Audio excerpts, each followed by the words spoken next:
यवतमाळ जिल्ह्यातील मारेगाव तालुक्यातून एक अतिशय हृदयद्रावक घटना समोर आली आहे।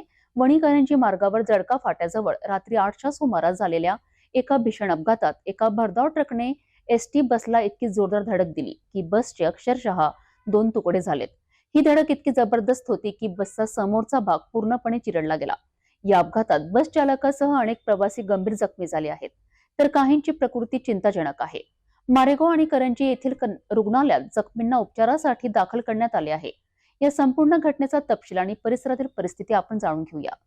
यवतमाळ जिल्ह्याच्या मारेगाव तालुक्यात वणी-करंजी मार्गाजवळील जळका फाट्याजवळ काल रात्री 8च्या सुमारास एक भीषण अपघात झाला।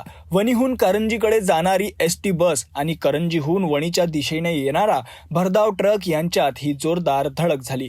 ट्रकची धडक इतकी जबरदस्त होती की एसटी बसचे अक्षरशः 2 तुकडे झाले आणि समोरचा भाग पूर्णपणे निकामी झाला। हा अपघात इतका भीषण होता की घटनास्थळी एकच गोंधळ उडाला। अपघाताची माहिती मिळताच मारेगाव पोलीस पथक आणि रुग्णवाहिका तात्काळ दाखल झाले। स्थानिक ग्रामस्थांनीही माणुसकी दाखवत तातडीने बचाव कार्य सुरू केले आणि बसच्या अवशेषांमध्ये अडकलेल्या प्रवाशांना बाहेर काढण्यात मदत केली। या दुर्घटनेत बस चालकासह अनेक प्रवासी गंभीर जखमी झाले आहेत।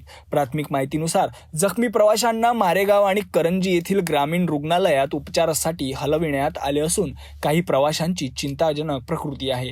या अपघातामुळे परिसरात मोठी खळबळ उडाली आहे। दरम्यान पोलिसांनी ट्रक चालकाला ताब्यात घेतले असून अपघाताचे नेमकं कारण शोधण्यासाठी तपास सुरू आहे। मात्र स्थानिकांनी या मार्गावरील वाढत्या अपघातांवर तातडीने उपाययोजना करण्याची मागणी वाहतूक विभागाकडे केली आहे।